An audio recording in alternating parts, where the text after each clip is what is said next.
you. Hello everyone and welcome to the new basic learning in the part 2 of the lecture series, that is factorization. In the part 1 some things were left, or you can say some concepts were missing, so I am doing the part 2 for that. So in part 1 I have not told you who is the father of factorization, or you can say in real life what is the use of factorization, why the factorization is in your books.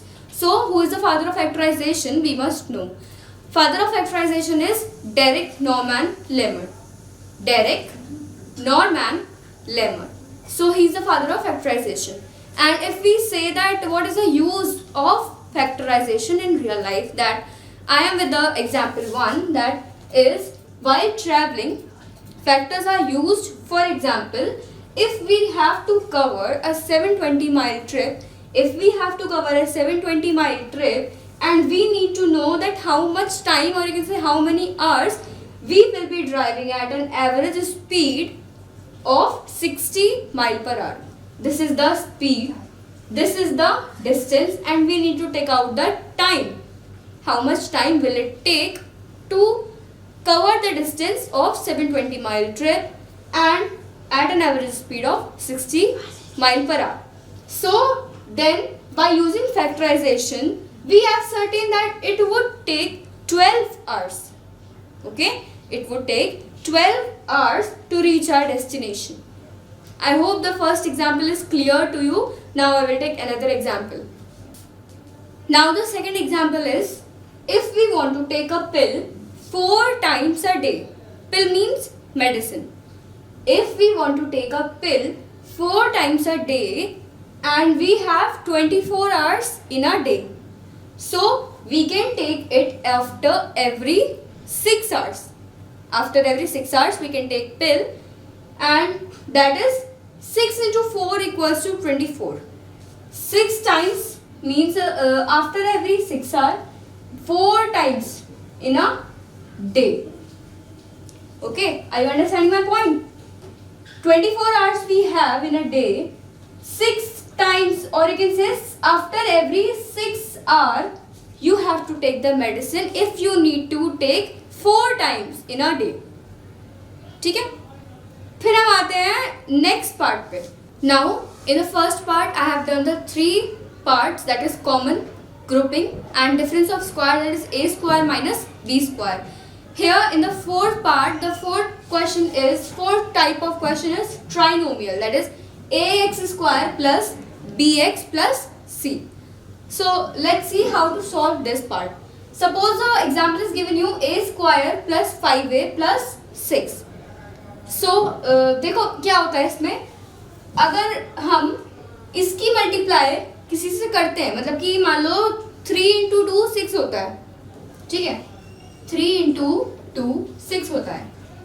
तो हम जैसे इसकी multiply, मतलब कि इसकी multiply करने पे हमें 6 आ रहा है, तो इसको प्लस करने पे भी हमें यही नंबर आना चाहिए. अगर मैं 3 plus 2 करूंगी तो 5 आएगा, दैट इज 5 है. ठीक है, ऐसे करना है. अब मैं आपको एक एग्जाम्पल देती हूँ.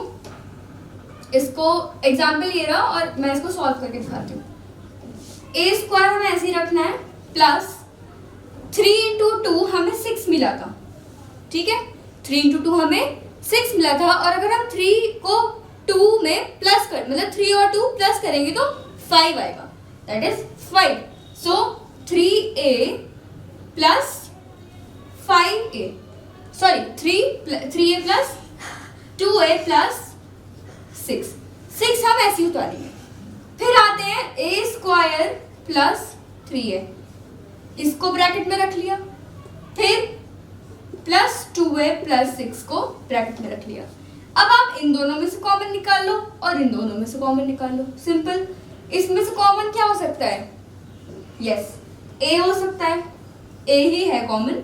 फिर इसमें से a में से a स्क्वायर में से a निकालेंगे तो a बचा, प्लस 3a. a तो हमने निकाल दिया तो a यहाँ नहीं आएगा. ठीक है, फिर आ गया यहाँ, इसमें से कॉमन क्या है? 2 प्लस 2 हमने निकाल लिया, that we are left with a plus 2 3s are 6. 2 3 6। And जब ये चीजें सेम होती हैं, मतलब ब्रैकेट के अंदर वाली चीजें सेम होती हैं, it means our answer is right. तो a plus 2 1 bracket and a plus 3 in 1 bracket. This is the answer we get. Now another example I will take. Now the second question is a square plus 6a plus 8. Okay, so when we do the multiply of 4 into 2, that we get 8. 4 2s are 8.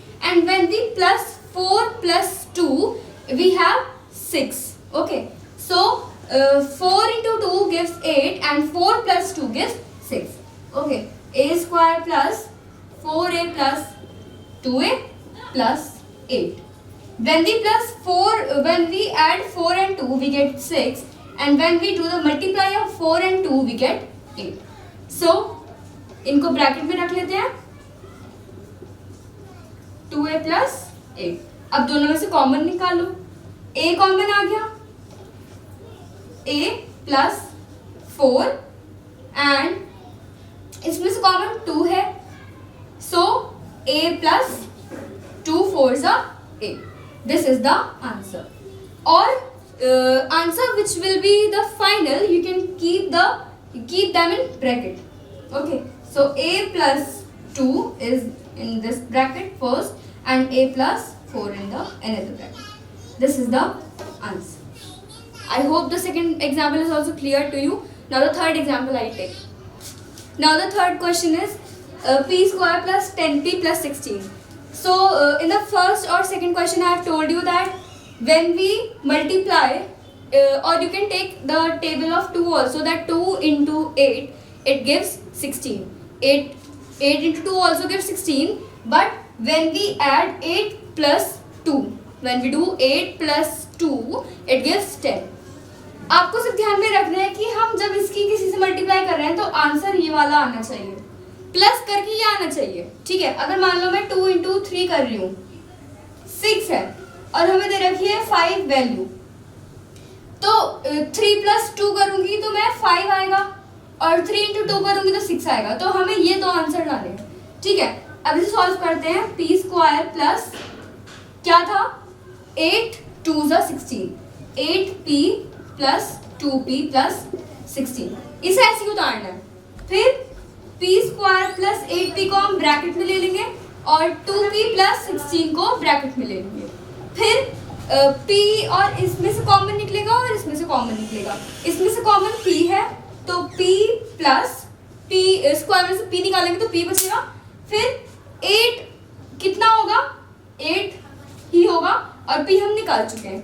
फिर plus इसमें से common क्या हो सकता है, 2 हो सकता है obviously, so 2p plus 2 8s are 16। ध्यान में ये भी रखना है कि ये जो चीजें हैं, ये जो ब्रैकेट के अंदर है, ये सेम होनी चाहिए तो आंसर सही होता है। फिर p plus 2 एक ब्रैकेट में आ गया और p plus 8 एक ब्रैकेट में आ गया, ये आंसर आपका फाइनल है। तो मुझे लगता है जहाँ तक आपको समझ आया हो, मैं I hope that you get the proper definition और you can say proper concept of this part, trinomial part, that is ax square plus bx plus c। ये पार्ट मैं ट्राइनोमियल वाला है, तो ट्राइनोमियल वाला तो मैंने कंप्लीट कर दिया। अब मैं डिफरेंस ऑफ क्यूब्स का करूंगी, that is a cube minus b cube और a cube plus b cube. So this was the trinomial part.